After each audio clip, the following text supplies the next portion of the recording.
오늘부터 저희들이 함께 베드로 전서를 살펴보면서 은혜를 누리기를 원합니다. 이 베드로 전서가 쓰여진 때가 주후 64년경쯤으로 생각을 합니다. 64년 또는 63년 이렇게 보는데요. 이때가 중요한 이유가 뭐냐면 로마 안에 큰 화재가 일어났던 때입니다. 주후 64년. 이 큰 불이 났는데요. 로마를 이렇게 크게 나누면 14개의 구역으로 나뉘는데 3개의 구역이 완전히 불에 탔습니다. 많은 사람이 죽고 그리고 삶의 터전을 잃었죠. 그런데 공교롭게도 이 지역이 네로 황제가 자기 황궁을 짓고 싶었던 자리였습니다. 그래서 많은 사람들이 또 역사가들이 이 불을 낸 장본인이 네로다 이렇게 믿어왔습니다. 여러분이 예전에 그 코바디스라고 하는 영화 보신 분들 있죠? 거기에 보면 네로가 로마에 불을 지르고 그리고 그 자기의 시를 쓰죠. 그러니까 불 지른 이유가 자기가 그 천재적인 예술가라고 생각을 하고 시를 써야 되는데 이 시상이 떠오르지 않으니까 불을 지르고 활활 타오르는 모습을 보면서 시를 짓는 모습으로 영화가 그려져 있어요. 그런데 사실 그 역사가 타키투스에 의하면 네로는 그 불나는 당시에 한 80km 떨어진 다른 곳에 있었다고 증언을 합니다. 그리고 화재가 났다는 소식을 듣고 전차를 타고 와서 화재에 진압하는데 맨 앞장섰던 왕으로 기록을 하고 있습니다. 그래서 여러 가지 그 증거 자료들을 볼 때에 로마에 불을 지른 것이 네로다라고 하는 확신이 사실은 없습니다. 그러나 그때부터 지금까지 네로가 불을 질렀을 것이다라고 하는 소문은 끊임없이 이어졌습니다. 이유가 뭐냐면 로마는 그리스 문화에 아주 탐닉한 사람이었고 또 시를 쓰면서 시상을 얻었다라고 하는 것도 아마 많은 사람들이 믿고 있는 한 부분이기도 하고요. 동시에 네로는 이 로마라고 하는 도시가 너무 오래됐고 지저분하다, 그래서 싹 쓸어버려야 된다, 이런 얘기를 오랫동안 하고 있었던 사람이었습니다. 그래서 순식간에 집을 잃고 가족을 잃어버린 로마 시민이 그 분풀이를 네로하게 하기 위해서 황궁으로 몰려들었거든요. 그때 황후가 사주를 해서 이 불을 지른 사람이 네로가 아니고 그 기독교인이다라고 하는 이야기들을 퍼뜨리게 됩니다. 그래서 네로 주변에 있던 홍보를 담당하는 많은 사람들이 그런 소문들을 내기 시작을 했겠죠. 그 당시에 많은 사람들이 기독교인에 대해서 고깝지 않게 보고 있었습니다. 자기들하고는 어울리지 아니하는 사람들. 기독교인들은 하나님 유일신을 섬기고 있었기 때문에 그 당시에 많은 사람들이 황제를 신으로 섬기고 있었거든요. 그러니까 황제를 섬기고 있었던 그 모든 자리에, 신전에 기독교인들은 참여하지는 않았습니다.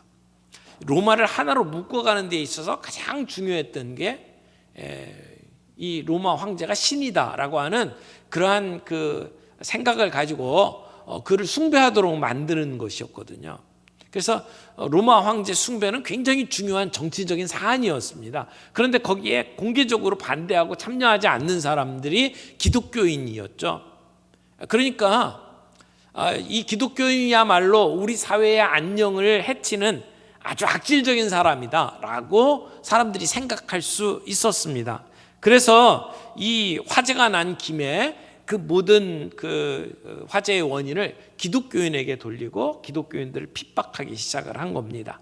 타키투스의 기록에 의하면 네로는 민중들을 모아놓고 기독교도들에게 짐승의 그 가죽을 덮어 씌운 다음에 그 다음에 그 사냥개들을 풀어가지고 물어뜯어 죽이도록 만들었습니다. 또 십자가에 처형하기도 했고요. 영화에서 보는 것처럼 원형 경기장 안에 풀어놓고 야수들의 밥이 되도록 만들기도 했습니다. 사실은 이때까지 기독교인을 핍박하는 일들이 있었지만 그 핍박은 지역적인 문제였어요. 전국적인 일이 아니었습니다. 그리고 간헐적이었습니다. 그런데 이 네로 황제 때의 그 로마 화재 이후로 핍박이 무작위적으로 이루어졌고, 그리고 거국적으로 이루어졌고, 조직적으로 이루어졌어요. 완전히 분기가 바뀝니다. 그래서 네로가 죽기까지 이 핍박이 계속되었고, 그 다음에 계속해서 핍박이 이어집니다. 언제까지냐면 주 313년에 콘스탄틴 대제가 기독교를 국교로 인정했던 그 밀라노 칙령 때까지, 그러니까 거의 한 300여 년 동안 기독교가 극심한 핍박 속에 살아가게 됩니다. 그런데 지금 이 베드로 전서를 기록한 것이 바로 그 로마 화재 그 어간에 기록된 것으로 이제 보게 되면 베드로는 이제 곧 다가올 그 엄청난 핍박들을 바라보면서 곳곳에 흩어져 있는 그리스도인들에게 이런 핍박 속에서도 잘 견뎌낼 수 있도록 하나님께서 그들을 잘 붙들어 주시고, 그리고 강건할 수 있도록 격려하기 위해서 이 편지를 쓰고 있다라고 하는 사실을 알 수가 있습니다. 아마 이 편지를 쓰고 있는 당시에도 로마에는 그 화재 이후에 매혹한 연기가 계속 남아 있었을 것이고요. 그리고 그리스도인들은 그 어떤 때보다도 핍박을 받기 시작을 하는 때였을 거예요. 한 75세 된 늙은 어부 베드로가 그들을 격려하기 위해서 힘든 몸을 이끌고 편지를 쓰고 있는 겁니다. 그래서 베드로 전서 전체적인 그 편지의 중요한 주제는 고난입니다. 그리스도인들이 받는 고난, 그 가운데에서 강건하고 은혜 가운데 굳세게 설 수 있도록 하기 위해서 이 편지를 쓰고 있다라고 하는 것을 우리가 기억할 필요가 있습니다. 그렇다면 이 베드로 전서는 오늘 이 시대를 살아가는 우리 그리스도인들에게는 어떤 의미가 있을까요? 우리나라가 70년대, 80년대에 기독교의 부흥 시대가 있었습니다. 그때는 예수 믿는 것에 대해서 많은 사람들이 동경했고, 그리고 교회만 세워지면 사람들이 가득가득 채워지는 그런 부흥의 역사가 일어났어요. 그래서 많은 사람들이 예수를 믿고 주님 앞에 돌아오는 역사를 보았죠. 그런데 지금 우리 시대의 기독교는 굉장히 다른 국면에 접어들었다고 말할 수 있어요. 그리스도인들의 숫자가 줄어들고 있고요. 또 사회에서 그리스도인들을 바라보는 눈이 굉장히 적대적인 모습들을 보게 되죠. 그리스도인들에 대해서 아주 거부감을 느끼게 만드는 법들이 계속 만들어지고 있습니다. 소위 평등법이라는 이름 아래 동성애에 관해서 문을 열고, 그리고 그런 부분에 대해서 우리의 의견을 이야기만 해도 그것이 법에 저촉되는 일들로 만들어가는 그런 일련의 문제들이 계속 벌어지고 있습니다. 그래서 그리스도인들을 바라보는 눈이 아주 싸늘하죠. 특별히 코로나 기간을 거쳐가면서 마치 코로나의 원인이 교회를 통해서 시작된 것처럼 사람들은 인식하고 있고, 그래서 신앙을 갖는 일에 대해서 점점 멀어져 가고 있어요. 그러니까 기독교뿐만 아니라 무종교가 점점 늘어나는 시대 속에 살아가고 있습니다. 독특한 것은 미국 같은 경우에는 코로나를 겪으면서 신앙을 더 많이 갖게 되는 쪽으로 흘러가고 있는데, 한국 사회는 신앙을 갖는 것과 점점 멀어지는 분위기로 바뀌어가고 있습니다. 이런 시대를 살아가면서 예수 믿고 살아가는 것이 쉽지 않고, 때로는 그것이 고통으로 다가오는 시대가 우리에게 놓여져 있구나라고 하는 생각을 지울 수가 없어요. 그런 시대를 살아가는 우리 성도들에게 이 베드로전서는 정말 의미 있는 그러한 도전을 하고 있다라고 생각을 합니다. 그래서 이 어려운 시대를 살아가는 우리에게 그리스도인으로서 어떻게 살아가야 되는지를 베드로는 우리에게 말씀하고 있는 겁니다. 그래서 고난 속에서도 은혜 속에 강건하라 라고 하는 그 말씀을 오늘 우리가 이 말씀을 통해서 함께 붙잡고 은혜를 누리는 귀한 시간들이 되기를 바랍니다.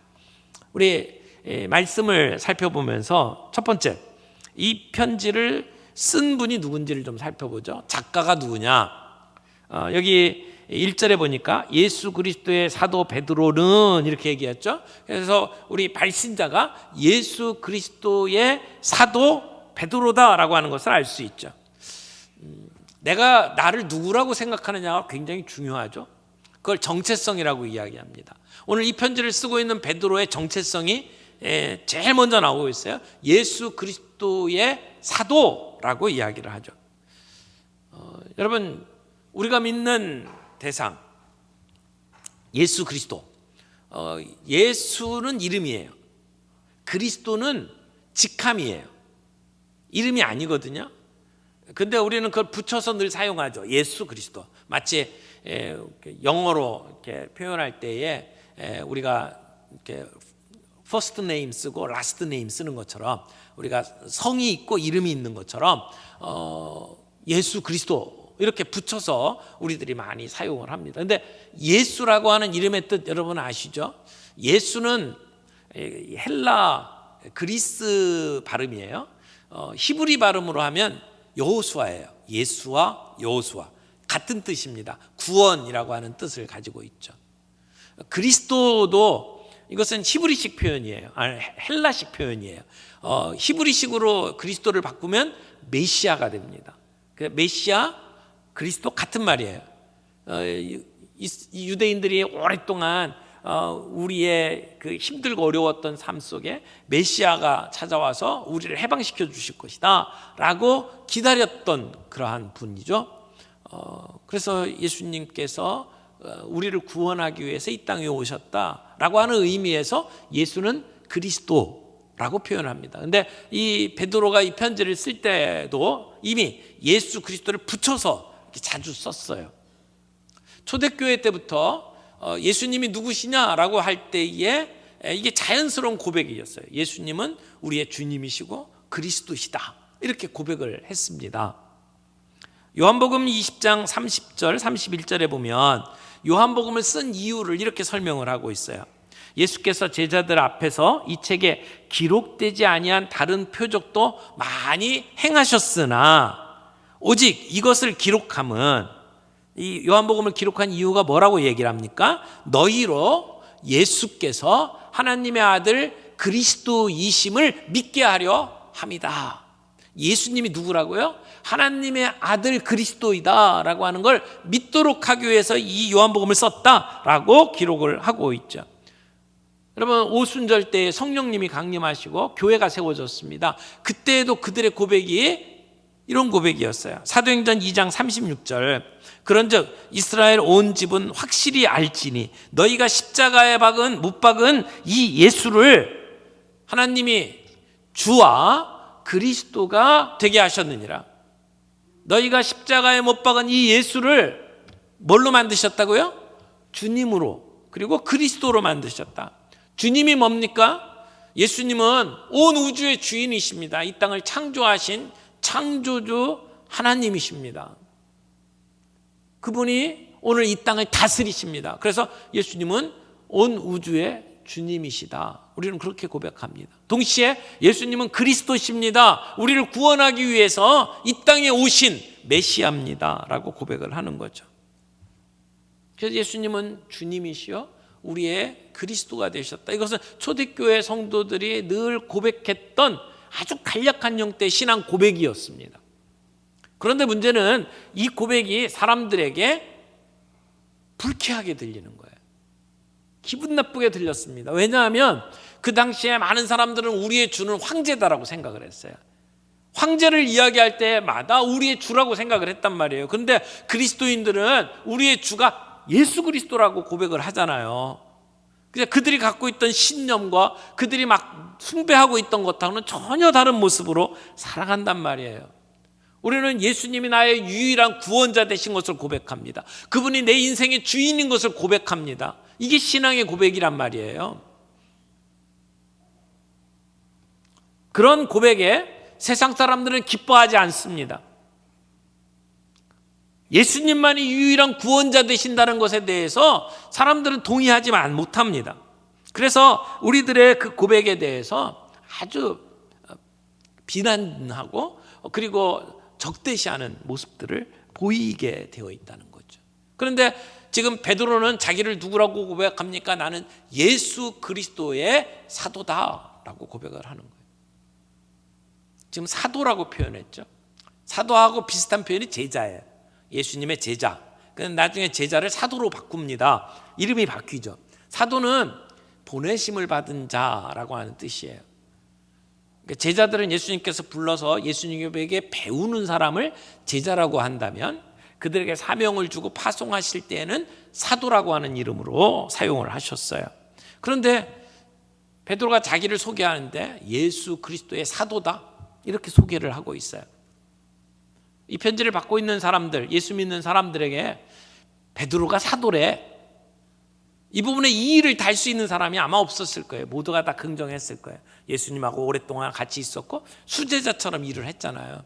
그러니까 베드로의 사도성에 대해서 의심하지 않았을 겁니다. 그럼에도 불구하고 지금 베드로가 사도라고 하는 것은 사람들에게 굉장히 의미 있게 다가왔을 거라고 생각을 합니다. 왜냐하면 여러분, 베드로가 어떤 분인지를 잘 알잖아요. 예수님의 제자가 되었을 때 그는 어부였습니다. 원래 그 사람의 태어날 때 이름은 시몬이었어요. 시몬 또는 시므온 이렇게 불렀어요. 아버지는 요한이었어요. 그래서 요한의 아들 시몬아, 그렇게 불렀죠. 형제가 있었습니다. 안드레라고 하는 형제.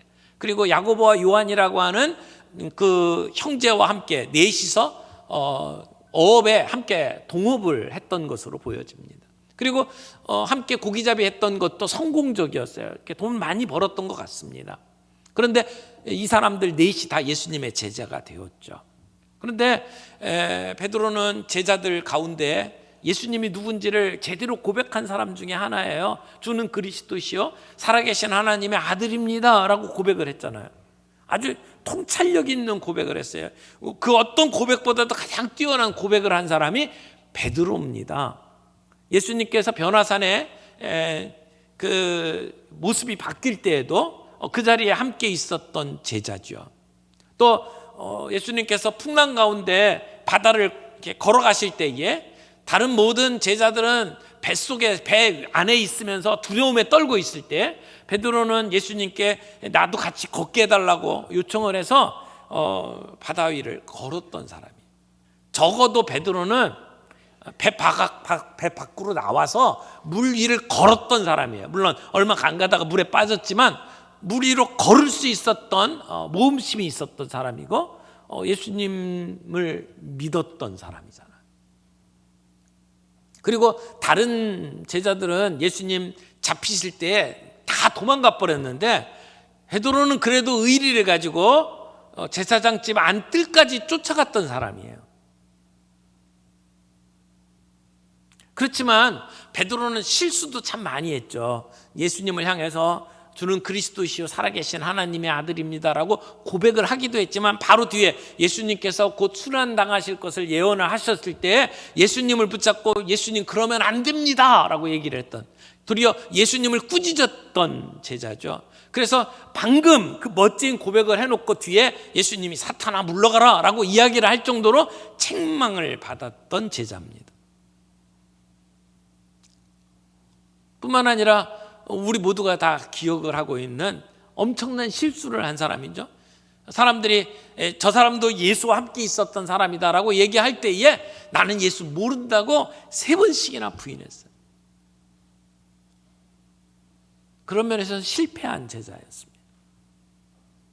그런데 예수님께서는 그 실패한 베드로를 다시 찾아가셔서 내가 나를 사랑하느냐 물으시고 그리고 내 양을 치라, 내 양을 먹이라, 이렇게 사명을 맡겨주셨죠. 그래서 베드로는 회복되었습니다. 그리고 지금 자기를 그렇게 소개를 하는 거예요. 예수 그리스도의 사도 베드로 이렇게 소개를 하는 거죠. 그런 면에 있어서 베드로는 장점도 많이 가지고 있고 약점도 많았던 제자죠. 우리가 비슷한 모습인 것 같아요. 우리도 때로는 헌신하고 때로는 잘할 때는 대단한 것처럼 보이지만 금방 넘어지고 금방 실수하고 사고치는 그러한 삶을 살고 있지 않습니까? 그럼에도 불구하고 오늘 우리에게 이 베드로의 모습은 소망이에요. 왜냐하면 그렇게 예수님을 모른다고 부인했던 사람이 회복되고 사도로 쓰임받고 있는 모습을 보면 오늘 우리에게도 주님이 우리를 회복시켜 주시고 그리고 우리를 주님의 사명을 맡겨서 사용해 주실 수 있다라고 하는 소망을 갖게 하잖아요. 그런 면에 있어서 예수 그리스도의 사도 베드로를 우리는 바라볼 수 있습니다. 여러분, 베드로가 실패했던 그 지점이 그의 인생의 마지막이 아닌 것이 얼마나 감사한지요. 실패하고 끝난 것으로 그의 인생이 마무리 짓지 아니하고 하나님께서 그를 회복시켜 주십니다. 예수님이 그를 찾아가시고 그를 회복시켜 주셔요. 우리 가운데에도 이런 은혜가 함께 하기를 바랍니다. 우리가 넘어지고 때로는 실패하고 무너지지만 그러나 그것으로 우리 인생의 끝이 아니고 주님이 우리를 회복시키시고 우리를 사용해 주실 수 있다라는 사실, 그것이 우리의 믿음입니다. 예수님께서는 베드로에게 특별한 사명을 주셨어요. 세 가지 정도로 정리를 할 수 있는데 베드로에게는 바울과는 다른 역할을 주셨습니다. 우리 성경 구절 하나 볼까요? 갈라디아서 2장 8절 말씀인데 갈라디아 2장 8절에 보니까 사도 바울이 이렇게 베드로를 이야기합니다. 베드로에게 역사하사 그를 할례자의 사도로 삼으신 이가 또한 내게 역사하사 나를 이방인의 사도로 삼으셨느니라. 바울이 자기는 이방인의 사도라고 소개를 해요. 그러면서 베드로는 어떤 사도라고 이야기하죠? 할례자의 사도래요. 할례자가 누굴까요? 할례 받는 사람은 유대인이잖아요. 유대인은 누구나 할례를 받게 되어 있습니다. 그러니까 유대인들에게 복음을 증거하는 사도로 이 베드로를 쓰셨다는 거예요. 물론 베드로도 이방인에게 복음을 증거했지만 이방인에게 선교하는 중요한 역할은 바울에게 맡기셨고 그리고 베드로는 유대인들을 향한 사역에 더 많은 시간을 투자하게 되었다는 겁니다. 그래서 사도행전 2장에 보면 예루살렘에서 오순절 강림의 그 사건이 일어나고 그리고 많은 그 예루살렘에 모여 있는 사람들, 특별히 유대인들 중심으로 해서 복음을 증거하고 사역한 내용들을 살펴볼 수가 있죠. 어떤 사람들은 그런 얘기를 해요. 사도 바울이 소아시아 지역에서 선교를 하려고 계획을 다 세우고 그리고 선교를 하려고 노력을 하는데 그 길을 다 막으시고 그리고는 환상을 보여주시면서 마게도니아로 건너오라 그렇게 말씀하셔서 사도 바울이 2차 선교 여행 때 이제 유럽으로 건너가죠. 마게도니아는 유럽을 이야기하는 거거든요. 그래서 아시아에서 선교하던 바울이 유럽으로 건너갑니다. 그래서 왜 하나님은 바울을 통해서 유럽 선교가 이루어지게 만들고 유럽은 잘 살게 만들고 아시아는 길을 막으시고 그렇게 두셨을까? 이런 궁금한 생각을 가지신 분들이 있을 거예요. 그런데 버리신 게 아니고 오늘 본문을 보게 되면 이 아시아 지역의 사람들에게 복음을 전하고 이들을 권면하는 일을 지금 누가 하고 있는 거죠? 베드로가 하고 있는 거죠. 그래서 이쪽 지역은 베드로에게 맡기시고 그리고 이방 선교는 바울에게 맡기신 모습으로 우리는 볼 수가 있다는 것입니다. 하나님께서 우리가 다 예수의 제자고 주님의 사명을 받고 일하지만 어떤 사람에게는 어느 지역의 선교사로 맡기고 어떤 사람에게는 어떤 지역에서 목양을 하게 만들고 주신 사명들이 각각 다를 수 있다는 겁니다. 내 몸 가지고 모든 일을 다 할 수는 없어요. 근데 하나님이 주신 사명이 있고 비전이 있다는 것이죠. 근데 오늘 본문에서는 베드로에게는 특별히 유대인에게 복음을 전하는 할례자의 사도로 사명을 주셨다 이렇게 말할 수가 있고요.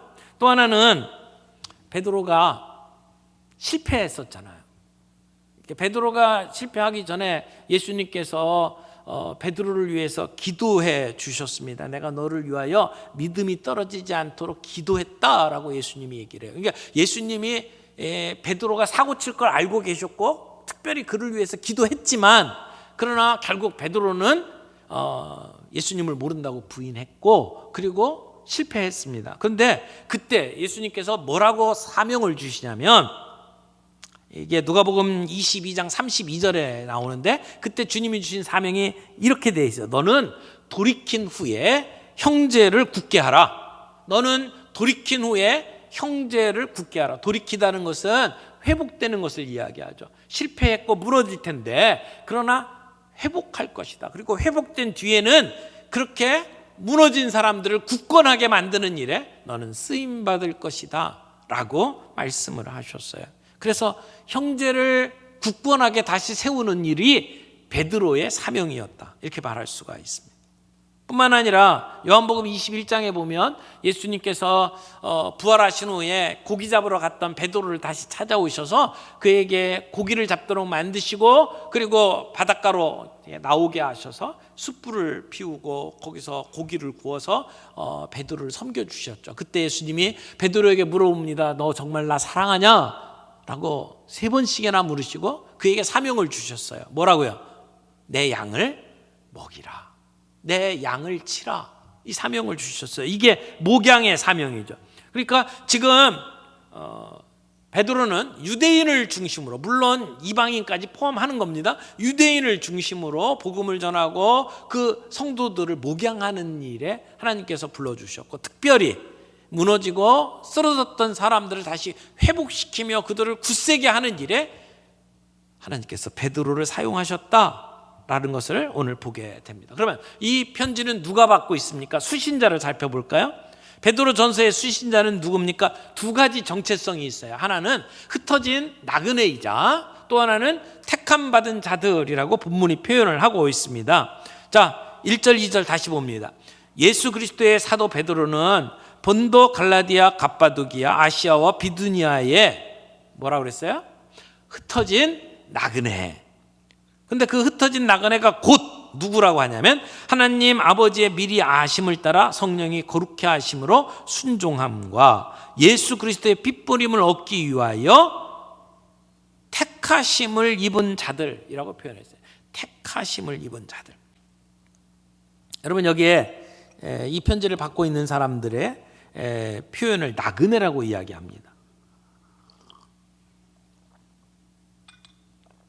나그네의 반대는 거주민이죠. 그 땅에 사는 사람들. 근데 우리를 나그네라고 표현을 했어요. 나그네는 임시로 그곳에 거주하는 사람 또는 지나가는 사람, 여행자 이런 뜻을 갖고 있잖아요. 외국인이라는 얘기예요. 그런데 특별히 여기 흩어진 나그네라고 표현했어요. 흩어진. 이 흩어졌다라는 표현에서 디아스포라라고 하는 단어가 나옵니다. 디아스포라. 원래 디아스포라는 전 세계에 흩어져 있는 유대인들을 가리키는 말이에요. 그런데 오늘 여기에 흩어진 나그네라고 했을 때 물론 유대인들이 대부분은 표현하겠지만 예수 믿는 모든 사람들을 가리키는 말이다, 이렇게 말할 수 있어요. 흩어진 나그네들. 이스라엘 백성들이 흩어졌던 경험이 있죠. 주전 586년에 바벨론에 멸망당했을 때에 많은 사람들이 죽고 많은 사람들이 포로로 바벨론으로 끌려갑니다. 그리고 바벨론에서 이 수로를 만드는 일에 이렇게 노역을 하게 됩니다.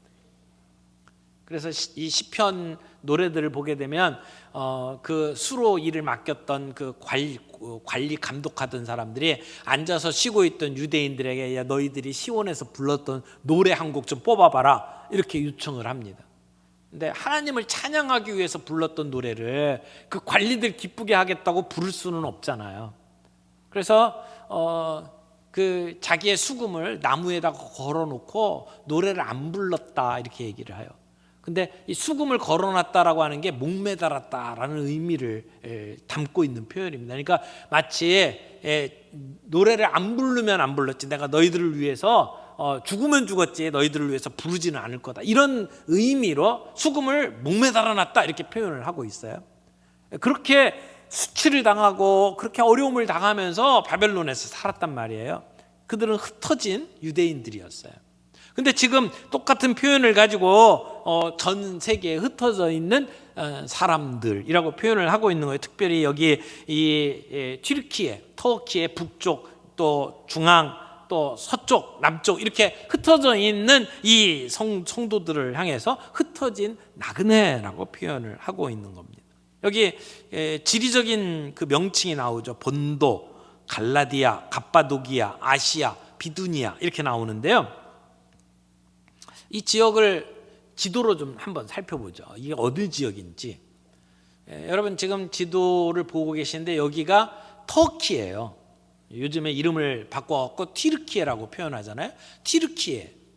그 지역의 이제 부분을 가리켜서 이렇게 이야기를 하는데 제일 북쪽에 있는 부분이 비두니아하고 본도예요. 그 위에는 흑해입니다. 흑해하고 마주보고 있는 이 튀르키예의 북부 지역을 비두니아 본도라고 표현을 했고요. 그 다음에 서쪽 지역에 있는 곳을 아시아, 그곳을 소아시아라고 보통 부르죠.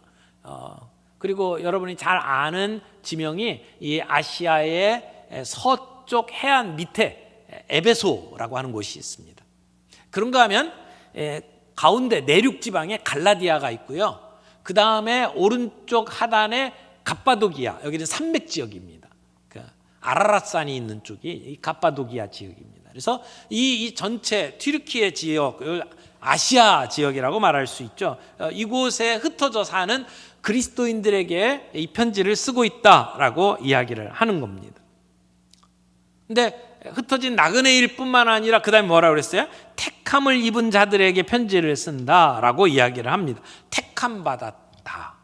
여러분 택함 받았다는 말은 사실은 이스라엘 백성들에게만 사용했던 말이에요. 많은 민족들 가운데 하나님께서 특별히 이스라엘 백성을 선택했다. 그래서 택함 받았다라고 얘기를 하는 거죠. 여러분 하나님께서는 왜 이스라엘 백성을 선택했다고 성경이 말합니까? 그들이 뭐 전 세계에 IQ가 제일 높고 또 신앙이 좋아서 그런 건가요?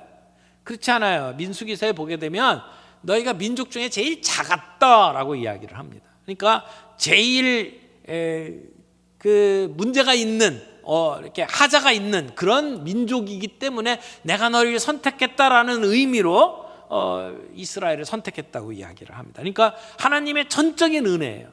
그들이 뭘 잘했기 때문에 선택한 게 아니에요. 하나님이 그들을 선택한 거죠.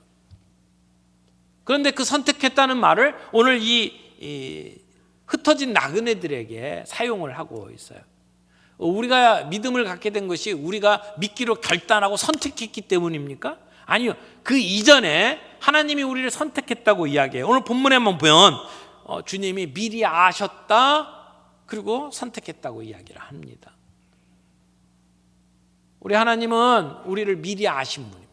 그래서 하나님 아버지의 미리 아심을 따라 라고 표현했고 그 뒤에 보니까 택하심을 받은 자들이라고 이야기를 하는 겁니다. 여러분 우리가 선택한 것이 아니라 하나님이 우리를 선택했다. 그런데 그 흩어진 나그네들에게 왜 택함 받았다라고 하는 걸 강조하면서 이야기를 하고 있을까요? 그들을 위로하기 위해서. 그들은 흩어져 사는 믿음의 사람들입니다. 근데 삶이 평안하지 않아요. 힘들어요. 고난받고 있어요. 그리고 앞으로 더 큰 고난 속에 처하게 될 거예요. 그들을 바라보면서 사랑하는 마음으로 베드로가 하는 얘기가 뭐예요? 너희들이 택함 받았다는 거예요. 너희가 선택한 게 아니라 하나님이 너희를 선택했다. 그것도 창세 전부터. 예전부터 하나님이 우리를 아시고 우리를 선택했다. 그러므로 우리의 구원받은 거 흔들릴 수 없다. 내가 선택했다면 흔들릴 수 있어요. 내가 선택 안 할 수도 있잖아요. 나 다시 물릴게 포기할 수도 있잖아요. 그럼에도 불구하고 하나님이 선택했기 때문에 우리의 구원받은 것은 흔들리지 않는다라는 얘기죠. 주님이 우리에게 사랑하시며 돌보시는 일들이 앞으로도 계속될 것이다 라고 이야기를 하는 거예요. 그래서 그 흩어져 있는 나그네들에게 선택받았다. 그러면서 위로를 주시는 겁니다. 예수 믿기 때문에 고난받을 수도 있습니다. 예수 믿기 때문에 이 세상의 것들을 포기해야 할 때도 있어요. 그럼에도 불구하고, 그래서 우리의 마음에 속상하고, 그래서 우리의 마음이 불안하더라도 우리가 놓지 말아야 될 것은 주님이 우리를 선택하셨다는 거예요. 주님이 우리에게 구원을 주셨다는 겁니다. 그러므로 그 구원하신 주님의 선택은 변경되지 않는다. 주님은 우리와 함께 하신다. 주님은 우리를 놓치지 않을 것이다. 비록 힘들고 어려움이 있다 할지라도 주님이 우리를 붙들어 주신다. 이것이 그들에게 힘이 되고 위로가 되기 때문에 베드로가 그렇게 말씀하신 겁니다. 마지막으로 우리 마지막 그 2절 말씀 부분에 보면 은혜와 평강이 너희에게 더욱 많을지어다 라고 이야기를 해요. 은혜와 평강을 얘기하죠. 이 은혜와 평강이라고 하는 게 뭡니까? 이게 인사말이에요. 이방 사람들을 만났을 때에 너희들에게 은혜가 있을지어다 이렇게 인사들을 했고요. 유대인들은 만나면 평강이 있을지어다 이렇게 인사했어요. 우리가 서로 만나면 인사하죠. 뭐라고 인사하나요? 우리는 가장 많은 인사가 안녕하세요 이런 거죠. 뭐 조금 친해지면은 점심은 먹었어요? 이렇게 얘기를 하죠. 그러면서 인사하는 거예요. 근데 이 유대인들은 만나면 샬롬 하고 인사를 했고요. 그리고 이방인들은 만나면 은혜가 있을지어다 이런 표현을 썼어요. 대부분 그렇게 인사하는 것은 뭐 행운이 깃들기를 바랍니다. 그런 의미로 이 표현들을 썼어요. 그런데 지금 베드로가 이 성도들에게 쓰는 이 인사는 그냥 만나는 사람들에게 늘 하는 인사말로 준 게 아니에요. 좀 더 신학적인 의미가 이 안에 담겨져 있습니다. 은혜. 여기서 말하는 은혜는 예수 그리스도로 말미암은 은혜예요. 성경에서 말하는 은혜가 뭡니까? 우리가 받을 수 있는 자격이 없는데도 불구하고 우리에게 거저 주시는 은혜. 그렇게 얘기하죠. 공짜로 주신 것. 근데 이 은혜가 은혜로 다가오려면 내가 누군지를 아는 것이 필요해요. 내가 죄인이다라고 고백하는 자들에게는 내게 주신 모든 것들이 은혜로 새롭게 다가옵니다. 사도 바울도 이야기하잖아요. 나는 죄인 중에 괴수다. 내가 죄인이라고 이야기합니다. 하나님의 영광 앞에 서게 되면 내가 죽게 되었다라고 고백하죠. 베드로에게 찾아오셨던 예수님이 깊은 곳에 가서 그물을 던져라 그랬을 때 고기를 많이 잡고 난 다음에 베드로가 뭐라고 이야기합니까? 주여 나를 떠나소서 나는 죄인이로소이다. 죄인이라고 하는 것을 아는 사람들이 은혜를 알다는 거죠. 오늘 우리가 하나님 앞에서 정말 쓸모없는 인간이라는 것을 고백할 때에 하나님이 우리에게 거저 주시는 은혜를 제대로 누릴 수가 있습니다. 그런 은혜, 내 연약함을 인정할 때에 우리는 그 은혜를 알게 되고 그 은혜를 아는 사람이 우리의 모든 걱정, 근심, 염려 모든 것을 주님 앞에 들고 나아가 기도할 수 있어요. 기도는 내가 연약함을 느끼는 사람만이 할 수 있습니다. 은혜를 아는 사람만이 기도할 수 있습니다. 그래서 너에게 그 은혜가 더욱 넘치기를 원한다. 또 하나 평강을 이야기하죠. 평강, 샬롬. 여러분 우리의 삶 속에 부족한 거, 문제가 많은 것들을 넉넉한 것으로 바꾸고 평화로 바꾸는 것, 이게 샬롬이에요. 우리가 죄로 말미암아 어그러지고 죄로 말미암아 힘든 삶을 사는 우리를 회복시켜 주시는 것이 샬롬이에요. 그래서 하나님과의 무너졌던 관계, 원수되었던 관계를 회복시켜 주는 게 샬롬이고요. 그래서 우리가 예수님을 닮아가는 우리의 삶 속에 제자 훈련 받고 성경 공부를 하고 순모임에서 함께 말씀을 나누는 가운데 우리의 삶에 변화가 일어나고 그래서 우리가 평강을 누리는 것, 그게 샬롬이에요. 그래서 하나님과 샬롬을 누린 사람은 사람과의 샬롬도 누릴 수가 있어요. 오늘 우리 속에 평강이 없고 답답하고 힘들고 어려운 이유가 뭡니까? 주님이 주시는 그 평강을 누리지 못하기 때문이죠. 그래서 지금 베드로에게는 비록 힘들고 어려운 세상을 살고 고난 속에 있지만 하나님이 부어주시는 은혜가 넘쳐나기를 바라고 그 주님이 우리들의 삶 속에 개입하셔서 우리를 평화롭게 만들고 평강하게 만드시는 은혜가 넘치기를 바란다. 이렇게 고백을 하는 겁니다. 사랑하는 성도 여러분, 우리에게도 그런 은혜와 평강이 있기를 바랍니다. 예수 믿는 것으로 인해서 예수 그리스도를 나의 주님, 나의 그리스도라고 고백하면서, 그래서 우리가 누리는 은혜가 있고 그런 평강이 있기를 바랍니다. 비록 우리의 삶 속에 힘들고 어려운 일들이 있지만, 우리가 예수 믿는 것 때문에 포기할 것도 있고, 그리고 어려움을 겪고 있지만, 그럼에도 불구하고 우리 주님이 주시는 은혜와 평강이 더 넘쳐나기를 바랍니다. 우리가 베드로전서 말씀을 함께 나누는 가운데 우리에게 이 넘치는 은혜와 평강이 있기를 바랍니다.